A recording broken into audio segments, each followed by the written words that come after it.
किसी भी राष्ट्र की प्रगति के लिए उस राष्ट्र की समृद्ध संस्कृति का उत्थान तथा संरक्षण जरूरी है। देवभूमि लाहौल स्पीति हिमाच्छादित दुर्गम पहाड़ियों के बीच पश्चिमी हिमालय में स्थित हिमाचल प्रदेश का एक समृद्ध, शांत और सीमांत जिला है। यहाँ की समृद्ध संस्कृति, खान पान, वेशभूषा, नृत्य, संगीत, मेले, त्योहार, उत्सव तथा पारंपरिक खेल व जनजीवन पूरे विश्व का ध्यान अपनी ओर आकर्षित करते हैं।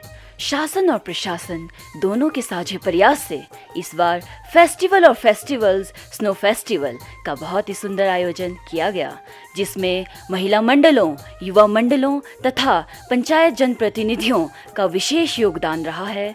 चाहे नृत्य व संगीत की बात हो या फिर आतिथ्य सत्कार की, इस उत्सव के माध्यम से लाहौल स्पीति की महिलाओं ने महिला सशक्तिकरण का जीवंत उदाहरण पेश किया। विश्व भर में मनाए जाने वाले सबसे लंबे उत्सवों में यह एक प्रमुख उत्सव है जो 75 दिनों में संपन्न हुआ है। इस उत्सव का मुख्य उद्देश्य लाहौल की समृद्ध सांस्कृतिक विरासत का संरक्षण एवं संवर्धन है। इस उत्सव के माध्यम से चंद्रभागा और चंद्रभागा उपत्यका के लोगों के बीच सांस्कृतिक, धार्मिक तथा सामाजिक मान्यताओं और रीति रिवाजों का आदान प्रदान हुआ है। इस उत्सव के माध्यम से हिंदू और बौद्ध धर्मों के लोगों ने बिना किसी भेदभाव के सामाजिक मान्यताओं और धार्मिक अनुष्ठानों का पालन करते हुए लाहौल की सांस्कृतिक विरासत को अक्षुण्ण बनाने में महत्वपूर्ण योगदान दिया है। लाहौल के कई प्राचीन पारंपरिक उत्सव जैसे केलंग में गमचा उत्सव, कीर्तिंग में राइंग जातर, शांशा में शंख जातर आदि समय के प्रवाह में विलीन हो गई थी, लेकिन स्नो फेस्टिवल के माध्यम से उन्हें पुनर्जीवन मिला है। भ्रातृत्व का संदेश देने वाले इन त्योहारों के पुनर्जीवित होने से लाहौल स्पीति की संस्कृति और सभ्यता को विस्तार मिलेगा। जीरो बजट से शुरू किए गए इस उत्सव के माध्यम से जहां एक और घाटी में पर्यटन और रोजगार के नए अवसर पैदा होंगे, वहीं दूसरी ओर यहाँ के लोगों का आर्थिक जीवन भी सुदृढ़ होगा। शगुन भारतीय संस्कृति में अतिथि देवो भव की परंपरा का निर्वहन प्राचीन काल से होता आ रहा है। लाहौल स्पीति में भी शुभ कार्य का आरंभ स्वागत सत्कार से किया जाता है। स्थानीय भाषा में इस रस्म को शागुन या शगुन कहा जाता है। पारंपरिक परिधानों से सुसज्जित पुरुष व स्त्रियां कांसे की थाली में चीनी मिश्रित सत्तू में देसी घी से निर्मित मारपीणी तथा हाथों में छंग या सरा लेकर शागुन की रस्म को निभाते हैं। वैसे तो घाटी में समय समय पर अनेक त्योहारों का आयोजन होता है, लेकिन चंद्र घाटी में कुंस तथा लोसर से तथा पट्टन घाटी में उद्धन या उतना से नववर्ष का आगमन माना जाता है। चंद्र और भागा घाटी में हालडा के दूसरे दिन कुंस तथा फ्यग का त्योहार प्रारंभ हो जाता है और स्थानीय लोग 2 दिनों तक घरों से बाहर नहीं निकलते हैं। पट्टन घाटी में इस त्योहार को कुह कहा जाता है, जो खौल के लगभग 15 दिनों के बाद अमावस्या की रात को मनाया जाता है। ये त्योहार भी आपसी सद्भाव और प्रेम भाव का प्रतीक है। लोग पारंपरिक परिधानों से सुसज्जित वस्त्र पहनकर हाथों में योरा अर्थात जौ के पीले फूल लिए एक दूसरे के घर में जाते हैं और पुराने गिले शिकवे भुलाकर बड़े बुजुर्गों का आशीर्वाद ग्रहण करते हैं। इस अवसर पर लोग मारचू, मना, छुंग, मोमो इत्यादि पारंपरिक व्यंजनों को बड़े चाव से खाते हैं। त्योहारों की कड़ी में पुना, किंच पर्व, लामोही आदि त्योहारों का भी आयोजन होता है। भागा घाटी में पुत्र जन्म के उपलक्ष्य में एक विशेष प्रकार के पर्व को विशेष मान्यता प्राप्त है, जिसे स्थानीय भाषा में गोची कहा जाता है।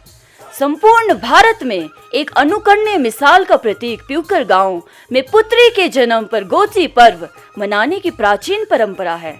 इस अवसर पर विशेष विधि विधानों से पारंपरिक अनुष्ठानों के रस्म निभाए जाते हैं। इस पर्व में पुरुष पारंपरिक परिधानों से सज धज कर तोंगरा और शैणी नृत्य करते हैं। इसी प्रकार लाहौल घाटी में आदि पर्व योर भी मनाया जाता है। गाहर घाटी के प्यूकर, कारदंग तथा प्यासो गांव में हालडा के तीसरे दिन योर अर्थात बकयोरद अर्थात मुखौटा नृत्य का पर्व मनाया जाता है। इस उत्सव में दो मुखौटादार को तेबा अर्थात नर और फेचेबा अर्थात नारी दंपति युगल के साथ उनके 5 बच्चे भी सम्मिलित होते हैं, जिन्हें शमारची कहा जाता है। जनश्रुति है कि प्यूकर भूभाग के 3 स्थानों में निवास करने वाली जोगनियां लोगों को परेशान किया करती थी।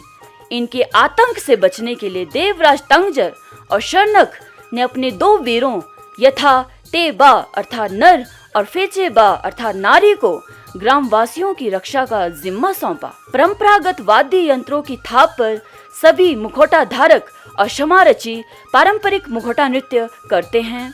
इस नृत्य के पश्चात सभी गांववासी मक्खन निर्मित फोची अर्थात बकरे की आकृति को नर्तकों के हाथ में रख देते हैं और नर्तक उसे देवताओं को अर्पित करते हैं। जोबरंग योर में गामी अर्थात नर व मेजमी अर्थात मादा और खुरिंजा नामक 3 काष्ठ निर्मित मोहरें शिव गणों के प्रतीक माने जाते हैं, जहां खुरिंजा ग्राम देवता का भी प्रतिनिधित्व करता है। खुरिंजा नामक मुखौटाधारी शयन अवस्था में वर्ष वर के आने वाले समय की भविष्यवाणी करता है। अंतिम दिन मोहरों द्वारा कृषि से संबंधित फसल की बुआई, कटाई और संग्रहण का अभिनय किया जाता है। इसी प्रकार उड़गोस का योर संतति प्राप्ति के उद्देश्य से मनाया जाता है, जिसमें बर्फ का राश अर्थात हिम शिवलिंग बनाकर उसके चारों ओर विधिवत पूजा अर्चना करने के पश्चात विशेष रागों पर आधारित नृत्य किया जाता है। इस अवसर पर काले और 2 सफेद रंग के 3 मोहरें पहने जाते हैं, जो स्थानीय भाषा में लादो अर्थात देवता, लामू अर्थात देवी और खुइरिंस के प्रतीक होते हैं। घाटी के त्रिलोकनाथ का योर भी अपने आप में विशेष स्थान रखता है। ये पर्व प्रजा की सुख समृद्धि और पितरों की शांति के लिए मनाया जाता है। राणा वंश के पितरों को श्रद्धांजलि के तौर पर योरा अर्पित किया जाता है। मुख्य गुर की अगुवाई में लमशेंग अर्थात लंबी श्रेणी नृत्य का आयोजन किया जाता है। इसी के साथ साथ मदिरा और स्थानीय व्यंजनों का दौर भी चलता रहता है। मडग्राम में तू योर अर्थात पहला योर के दिन 10 बजे के आसपास सुर्गी निकाली जाती है और 2 बार शैणी नृत्य किया जाता है। इष्ट देवी देवताओं के साथ साथ राणा वंश के पितरों को पीले जौ के फूल अर्पित करते हैं। सोमवार को सुर्गी के साथ तीसरा शैणी नृत्य तथा गरफी नृत्य भी किया जाता है। मंगलवार को गुर, भाट और ग्रामवासियों के सहयोग से लन लिहजी अर्थात हवा भगाने की परंपरा के साथ ये पर्व संपन्न होता है। इसी तरह तोद घाटी और मयाड़ घाटी में गुरु पदम संभव के जन्म दिवस पर पूजा पाठ के पश्चात छेशु दाछंग के अवसर पर 3 दिवसीय तीरंदाजी प्रतियोगिता का आयोजन किया जाता है, जो कि युद्ध कौशल में दक्षता हासिल करने का परिचायक त्योहार है। इसी तरह खंगसर खर में गुंछोद के अवसर पर मुखौटा नृत्य का आयोजन किया जाता है, जिसमें नृत्य व अभिनय के द्वारा फूछोप्पा अर्थात वानर एवं राक्षसी, नीलदापा अर्थात पांडवों का स्वर्गारोहण दृश्य और छोमो कुकु बंग चोक अर्थात पंच पूजनीय देवियां से संबंधित मुखौटा नृत्य किया जाता है।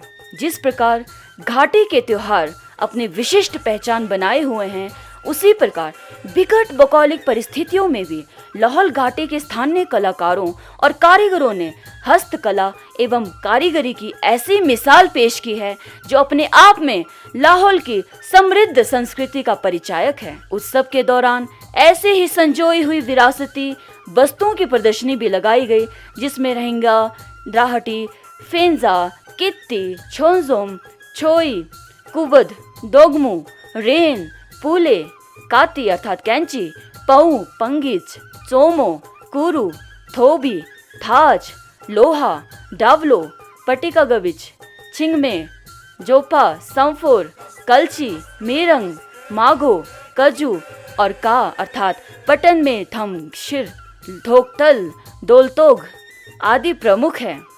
इसके साथ साथ यहाँ के स्थानीय कलाकारों द्वारा बर्फ से गोंदला किला, गौतम बुद्ध, राशिल, लेचा मेमे, छोरतिन की गोम्पा तथा हल बैल की खेती से संबंधित आकृतियां भी प्रदर्शित की गई, जिन्होंने स्नो फेस्टिवल की शोभा बढ़ाई। सांस्कृतिक पुनरुत्थान।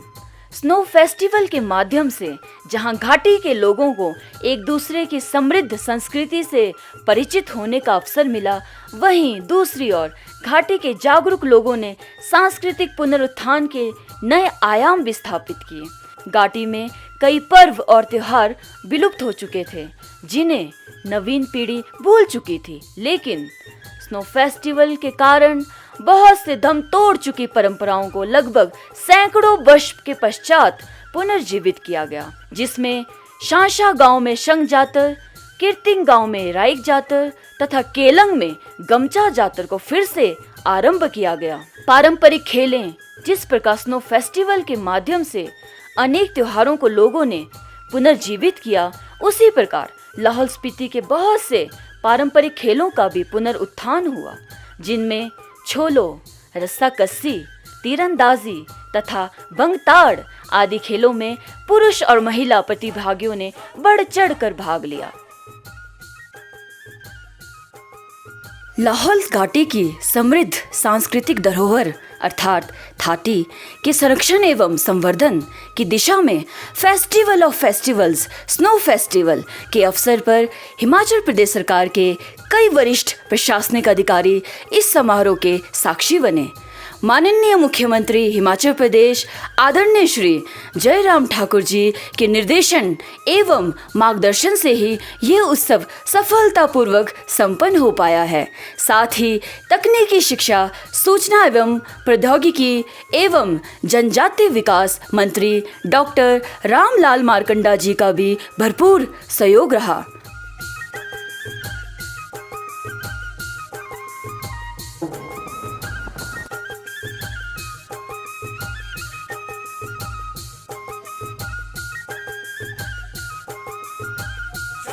आध्यात्मिक गुरु श्री श्री रविशंकर जी ने स्नो फेस्टिवल के 67वें दिन सत्तू से बने मर पीणी अर्थात लोकल केक काटकर स्नो फेस्टिवल के सफल आयोजन के लिए पुरस्कृत स्कॉच अवार्ड की जिला प्रशासन एवं समस्त लाहौल स्पीति वासियों को बधाई एवं भविष्य के लिए हार्दिक शुभकामनाएं दी। घाटी में इस साल संपन्न हुआ ये स्नो फेस्टिवल उम्मीदों का नया सवेरा लेकर आया है। 75 दिनों तक चलने वाले इस फेस्टिवल के माध्यम से पर्यटन उद्योग को नए पंख मिले हैं। देह जमा देने वाली कड़ाके की ठंड में भी घाटी की महिलाओं ने अपनी सक्रिय भागीदारी सुनिश्चित करके एक जीवंत उदाहरण पेश किया। साथ ही साथ संस्कृति के आदान प्रदान ने भी लोगों में आपसी स्नेह, सौहार्दता और भाईचारे की भावना को विकसित किया। घाटी के लोगों की जागरूकता, एकजुटता और जुझारूपन ने एक ऐसी मिसाल पेश की है जो अपने आप में एक सराहनीय कदम है। आशा है भविष्य में लाहौल घाटी विकास के नए आयामों को छुएगी।